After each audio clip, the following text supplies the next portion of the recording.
Hi everyone, today I want to show you Hell Clock. This is a game I've been enjoying quite a lot lately. In fact, I have clocked in around 50 hours lately and just kind of blasting through the entire campaign and the end game all the way to the highest difficulty that I can see in action right now. This is Hell 100, which is the kind of pinnacle challenge, so to say, currently in the game available. This is a roguelite game, so there are some elements where you kind of have permanent progression between the runs, but also during a run you find upgrades that are only present for that particular moment, basically.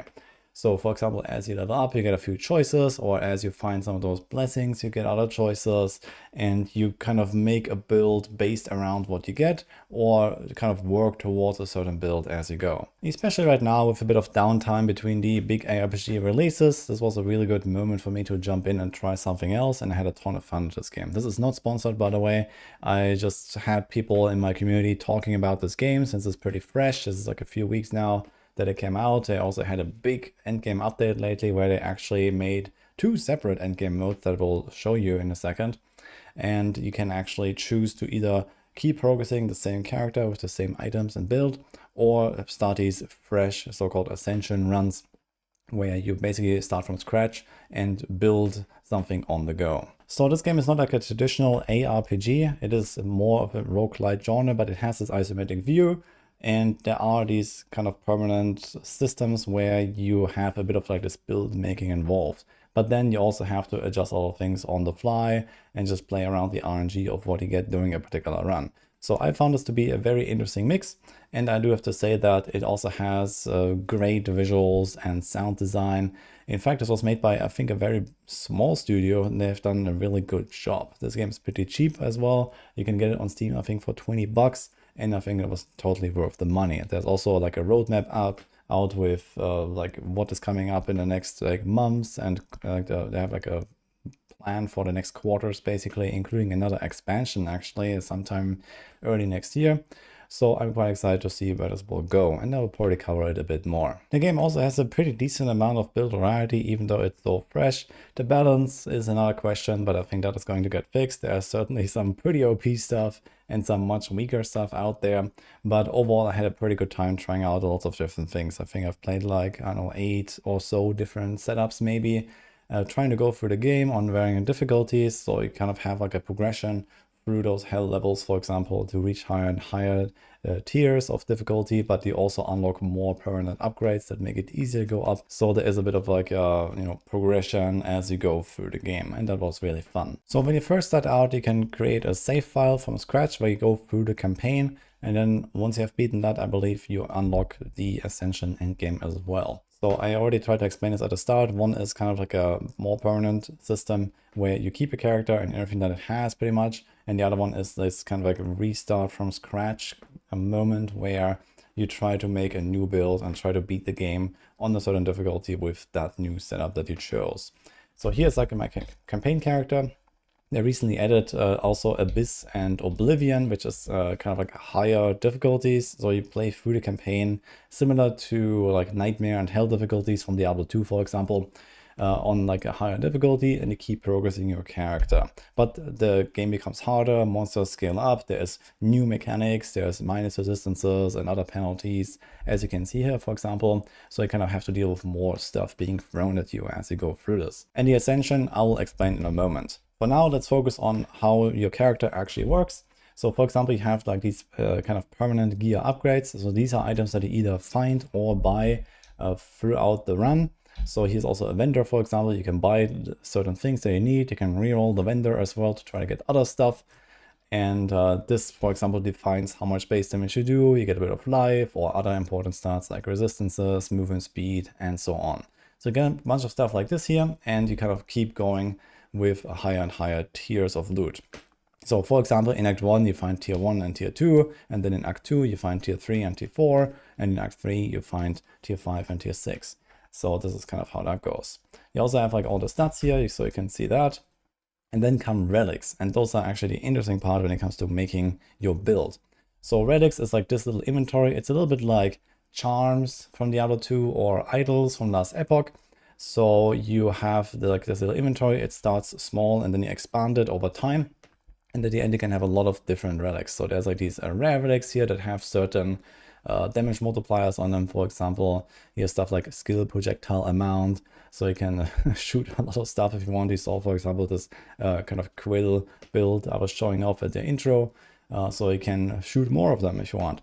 And then you have these unique relics here. So they are usually like skill specific, changing a certain skill and really defining your build. So here's an example. The blunderbuss. So this was the first time I beat the highest hell difficulty, and it was with this build, with this unique as kind of like the centerpiece. And then there's a few others where, well, split shot usually looks a little bit different. So right now this is it's kind of like a starter ability. So this is with the blunderbuss, it shoots one projectile, but normally it would actually look more like this here, where I shoot, well, I have a lot of skill projectiles. Usually I think this is 3 or 4, but now I probably have like 15 or something like that. And with this thing, they all get combined into one. So I have like a really high burst, and it just kind of decimates these specialty bosses. And then you have, for example, other stuff like the spearhead, where the split shot gets changed to also pierce through enemies. So usually only hit one guy and that's it. But with this, it goes through the entire pack. And then we have, for example, Call the Guard, which is like this minion skill here, Summon the Guard. So we can summon our dudes here, and they also shoot at enemies. And not just that, but they in fact use the split shot that we are using ourselves. So you kind of see where this is going with those combos.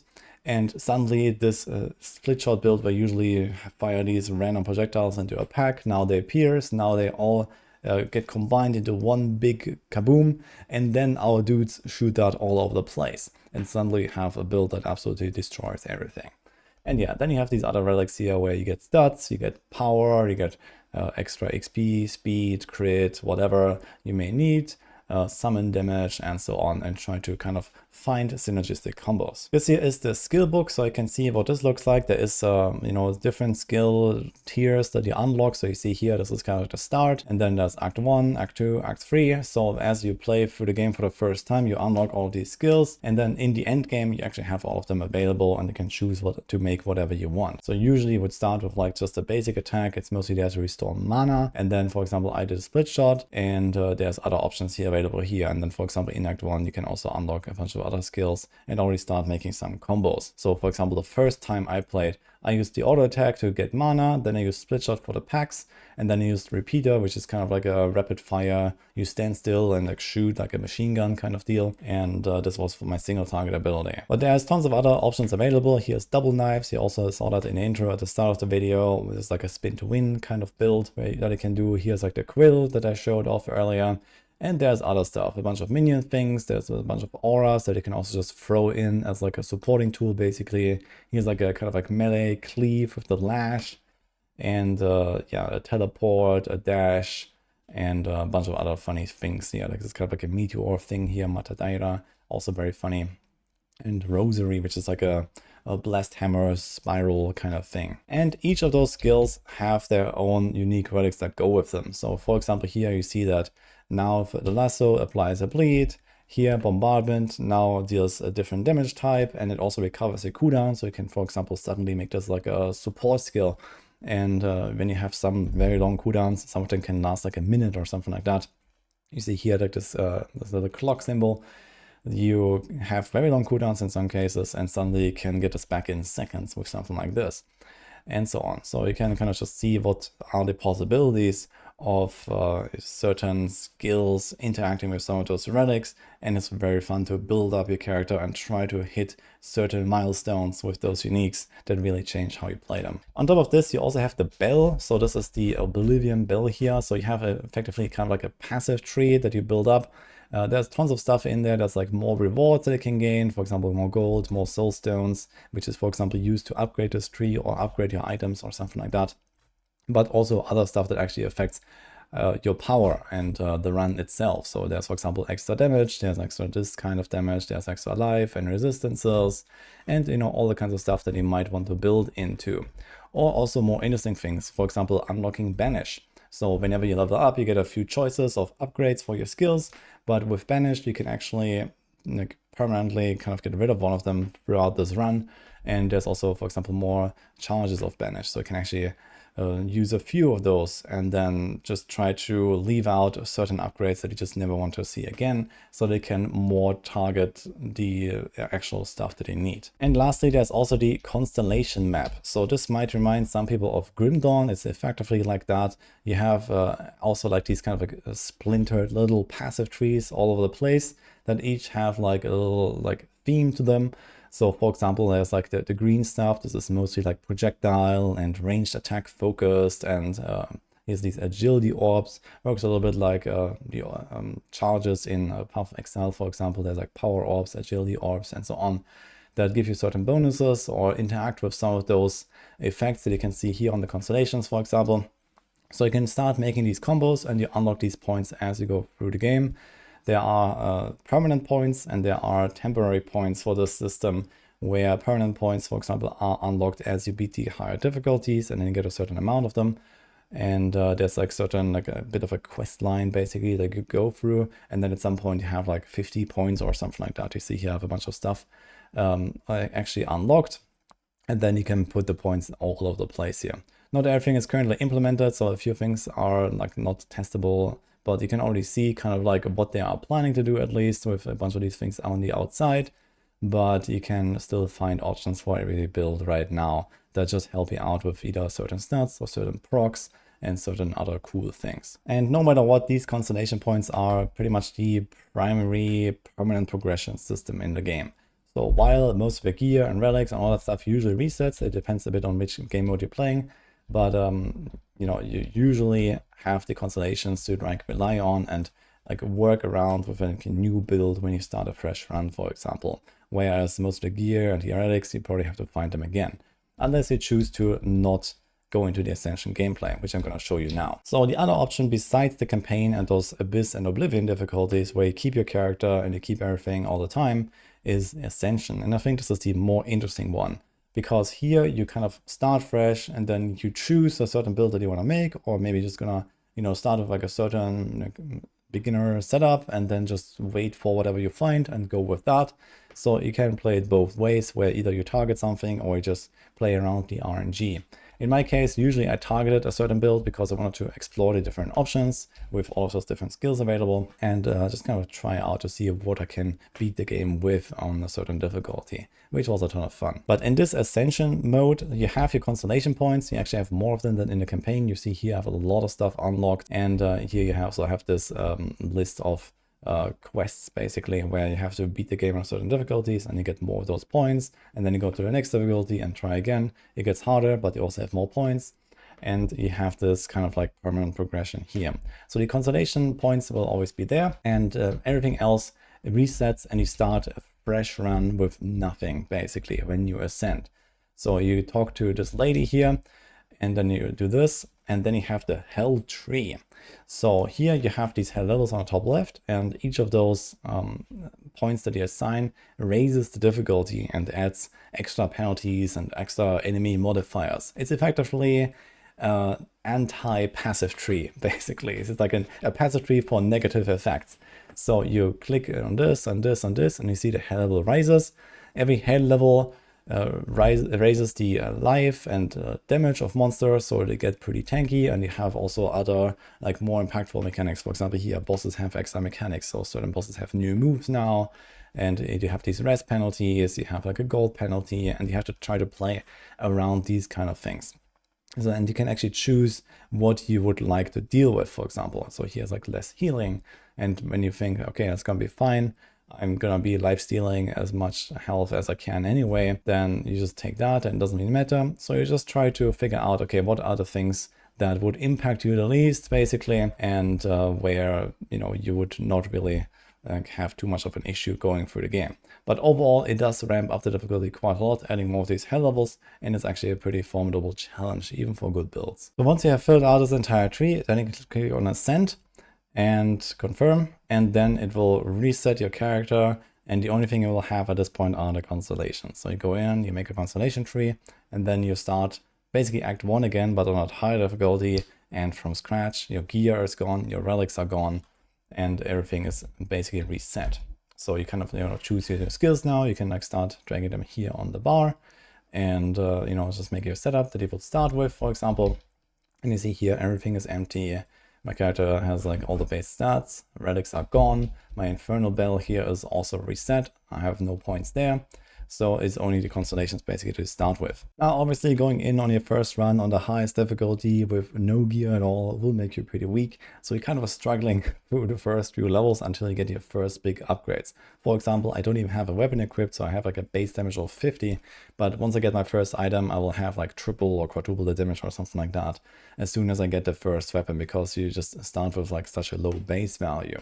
So this might also change. For example, the like one of the lead devs was in my YouTube chat actually when I was streaming this lately, and he was asking me for feedback, and this was one of the points we discussed. Maybe that is going to be a bit different quite soon, but you basically just try to like set up your character in a way where you can go for the first few levels, get your first items, and then you enjoy those big power spikes. And this is kind of like how the game works from start to finish. So throughout the run, both you and the monsters scale up quite a lot. So there is actually a pretty insane like power progression that you go through as you go from start of Act 1 even to the end of Act 1, and then to Act 2, and then to the end of Act 2, and then to Act 3, and so on. So monsters, I'm not sure exactly how much, but they are probably like a million times more tanky or something like that at the end of Act 3 compared to the start of Act 1. So you need to get those upgrades like gear and relics that make you more powerful. And then of course the skill tree, the Infernal Bell, for example, where you can also get a bunch of power. And try to make a combo that works, that actually gives you these insane multipliers to deal with those monster difficulties. And at some point you get there and you just kind of blast through everything. So while this looks like kind of slow and clunky, this is just kind of the beginning. But for example, a few minutes later, I had some upgrades already and I came back, and suddenly I blast down even those elites in like 2 or 3 hits or something like that. And I melt through the bosses in seconds until I reach the later stages of the act. And I kind of hit like a wall again. And then you just kind of try to come back stronger, get your upgrades back in town, and do another rush through the act until you beat it. Here's, for example, the first mini boss in the first run that I've done here on this Hell 100 run. This is the Jailer, and it appears in floor 3. And you have to defeat this guy in order to progress.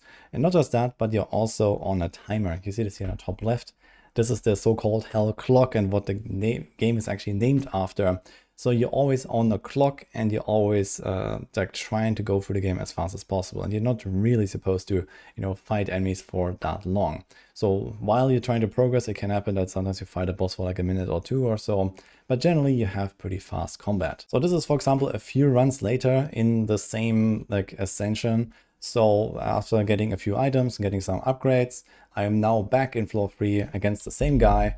And you can see that I'm doing this much faster and much easier. So here the Jailer spawns, and you see I'm absolutely blasting this guy down, and I can easily progress to the next few floors basically. And that is kind of the entire idea of the game, where the monsters get much harder all the time, but you also get much stronger all the time. And you have this huge power spike every time that a run ends, which is either when you time out of the clock or when you die. And then like one of your runs total is being deducted. So you have so many runs to defeat this Hell difficulty, and you have to go through the entire act in those, for example, 7 runs that you start with. And then you get extra runs added, and then you go to Act 2, for example. And then you have another 7 runs to do that, and then you go to Act 3 and then try to finish that. So to me, this has been a really fun experience, because you always have this constant like up and down basically with your power and the monster power. And there's always this like kind of struggling and pushing towards a higher difficulty, while also blasting through the early stages of the act, for example, very easily. So there is like this kind of like speed running and the pushing both in the same mode all the time, because you at some point hit this kind of like threshold where monsters suddenly become really tanky, and then you have to try to get some upgrades, and then you have to try to come back with those upgrades and do it again and push further. So as an example, you just saw me take down the Jailer in seconds, but here we have the Matriarch, which is like the second major boss in Act 1. And you see this one is a lot tankier. So we already have like another 11 floors that were in between. And now I can notice that I am kind of getting outscaled by the enemies. So at this point, you would probably finish the run. There's actually a button to like end it prematurely, even if your clock hasn't timed out or you didn't die. So you can go back to town, make your upgrades and, you know, get more skill points on your infernal bell tree, for example, and then come back and just blast through this as well if you want. If that sounds a bit too stressful for you, there is also this, I think, relaxed mode it's called, where there's actually no timer, and also a vengeance mode where you kind of get an extra buff in case you fail a run or time out. So if you, for example, don't find any upgrades or like a new player and you want to try to beat the higher difficulties, then you can also enable that. So you kind of get like an extra boost all the time that allows you to kind of push through the game every time you come back, basically, in addition to all the other upgrades that you're already getting. Also, for example, the campaign mode is much more lenient on that. So for example, whenever you engage a boss arena, the clock actually stops and you have like infinite amount of time to defeat them. So actually the first playthrough that I've done, I've fought some of those bosses for a long time because I went there way too early, just trying to kind of like rush through the levels, and then I fought the bosses forever, basically. So I wouldn't really recommend that, but if you're up for the challenge, then you can also try this and fight some of those bosses like forever, basically, until you defeat the act. So that's also a strategy. Every act has exactly 21 floors, and they're usually pretty predictable, so they have kind of like mostly fixed layouts and mostly fixed in monster packs, and so there's not really a lot of RNG in what you encounter. The main RNG is in what kind of upgrades are you getting every time you start a run, but there is also, for example, the option to, like, you know, re-roll some of those upgrades and try to get something better, and you just need to try to, you know, collect the right upgrades in order to scale up your character throughout the run so they can reach the end of the act. Like those blessings here, for example, they pop up every time you level or at the end of a floor where you have like different types of blessings that you can select, and they are active only for the current run. And the next time you go in, you will have those reset, but your gear stays, your relics stay, and for example, the bell upgrades with the skill tree, that all stays and actually expands over time. So your primary objective while going through the floors and trying to get stronger in order to beat the act and advance to the next act is to just kind of get more soul stones. This is this currency that you see here on the bottom right, the purple stuff. This drops from rare elites, which you see here right now. So this is one of those examples. The yellow guys, they drop these soul stones when you defeat them. And I think the mini bosses and the bosses as well, they drop this currency here. And this is what you use to, for example, buy gear from the guy in town, or upgrade your relics, or also, for example, upgrade the bell, the skill tree, basically. And like this, you grow more powerful every time you come back. So this is kind of like the main thing you're going for. And of course, you can also find relics directly throughout the run and then equip them when you're back in town. Or occasionally you also find those shrines here at the end of a level where you can actually also spend gold to redraw or buy one of those throughout an ongoing run. You can't immediately equip this, you can only equip this once you're back in town. But like this, you can sometimes get these, especially these rare relics here that have these big multipliers on them.